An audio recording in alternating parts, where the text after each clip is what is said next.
दोस्तों, साल था 2012। एक young Indian cricket player England का टूर करता है, लेकिन इंग्लैंड के प्रीमियर गेंदबाज जेम्स एंडरसन उनको ऐसा परेशान करते हैं कि पूरा का पूरा टूर फ्लॉप ही जाता है और उसके कैरियर पर सवाल या निशान लग जाता है।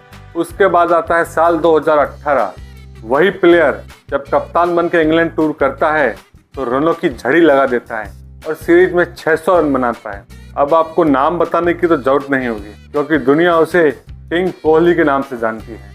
जैसा कि कहा जाता है कि इतिहास हमेशा खुद को दोहराता है, वैसे ही किंग की सल्तनत को आगे बढ़ाते हैं प्रिंस यानी कि राजकुमार। तो इस राजकुमार ने 2022 में इंग्लैंड का टूर किया था और उसे भी जेम्स एंडरसन ने बहुत ही परेशान किया था और इंग्लैंड टूर पर बिल्कुल रन नहीं बना पाए थे और उनका टेस्ट कैरियर खतरे में था। आते हैं 2025 में, यही प्लेयर कप्तान बन के इंग्लैंड का टूर करता है और एक ही टेस्ट मैच में 400 रन बना देता है। टोटल 2 टेस्ट में 600 रन बना देता है। कह सकते हैं कि इतिहास ने खुद को दोहरा दिया और किंग के किंगडम का असली वारिस मिल गया है। अब तो आप समझ ही गए होंगे कि बात किसकी हो रही है। बात हो रही है शुभमन गिल की, जिसने भारतीय क्रिकेट के नए दौर का शुभारंभ कर दिया है। इंग्लैंड को एजबेस्टन में हराकर इतिहास रच दिया है। एक ही टेस्ट में 400 रन बनाने वाले पहले इंडियन और दुनिया के दूसरे प्लेयर हो गए हैं।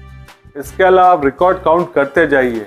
भारत ने पहली बार टेस्ट मैचों में 1000 रन बना दिए हैं। एजबेस्टन में भारत अब तक कभी नहीं जीत पाई थी, लेकिन वो भी कारनामा भारत ने कर दिया है। तो जो लोग शुभमन गिल की कैपेबिलिटी पर उंगली उठा रहे थे, उनको भी करारा जवाब मिल गया है। और हाँ, उन क्रिकेट विशेषज्ञों को भी बता दूं जो कह रहे थे कि शुभमन गिल ने पारी डिक्लेयर करने में बहुत देर कर दी, क्योंकि वो अपना दोहरा शतक बनाना चाहते थे दूसरी इनिंग में भी। लेकिन प्रेस कॉन्फ्रेंस में बताया कि ये उनकी स्ट्रेटजी का हिस्सा था कि वो इंग्लैंड को 110-120 ओवर से ज़्यादा देना ही नहीं चाहते थे।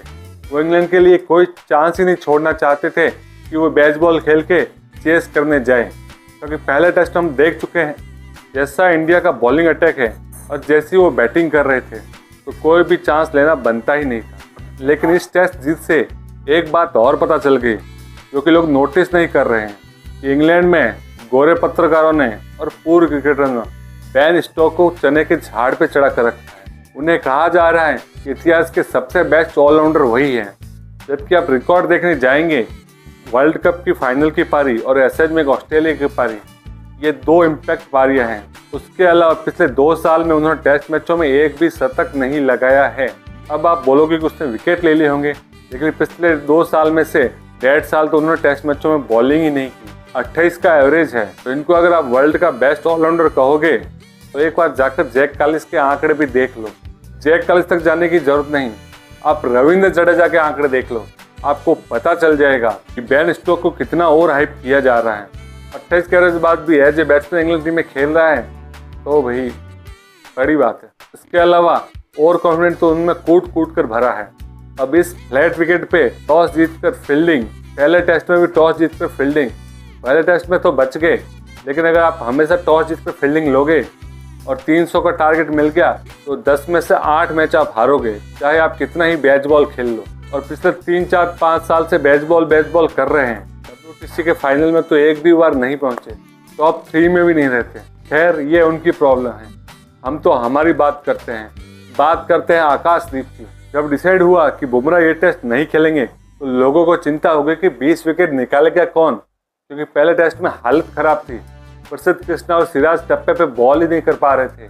बुमराह ही एकमात्र बॉलर नजर आ रहे थे। लोगों ने बहुत आलोचना की कि बुमराह को ये मैच तो खेलना ही था, नहीं तो सीरीज चली जाएगी। इस मैच में 10 विकेट निकाले हैं, लगातार विकेट पे बॉल करते रहे और सीम मूवमेंट मिलता रहा।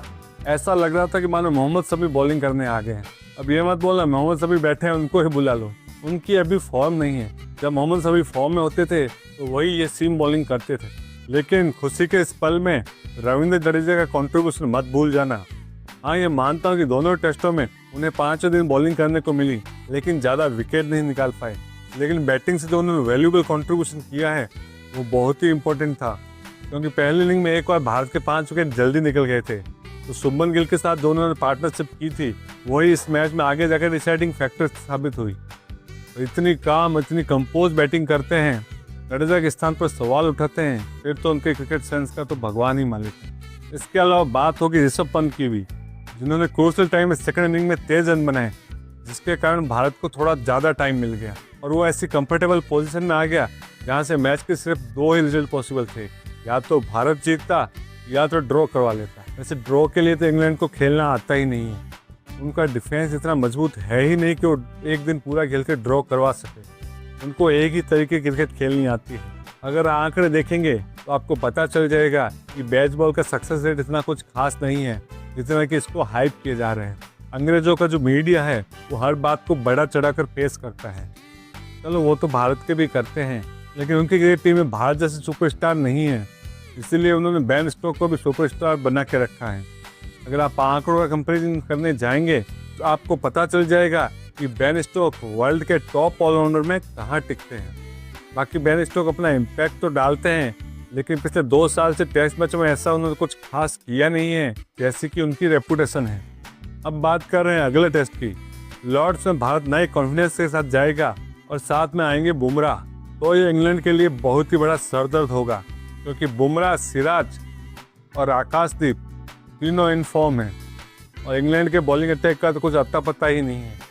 जोफ्रा के आने से हो सकता है उनके बॉलिंग अटैक में थोड़ी मजबूती आ जाए, लेकिन फिर भी उनका बॉलिंग अटैक बहुत ही कमज़ोर नजर आ रहा है। अब देखना यह है कि स्टोक वही अपनी जिद पे कायम रहते हैं और टॉस जीत कर फील्डिंग ही लेते हैं, या फिर पहले बैटिंग करने की हिम्मत भी जुटा पाएंगे, क्योंकि हर बार तो आप चेस करके जीतने वाले हैं नहीं। लेकिन एक बात आपको बता दूं, टेस्ट मैचों में ऐसे प्रदर्शन ये पता चलता है कि क्रिकेट में प्लेयर आते जाते रहते हैं। इंग्लैंड के खिलाफ भारत के 2 टेस्ट हो गए हैं, लेकिन क्या आपको अभी तक रोहित और विराट की याद आई? सच सच बताना।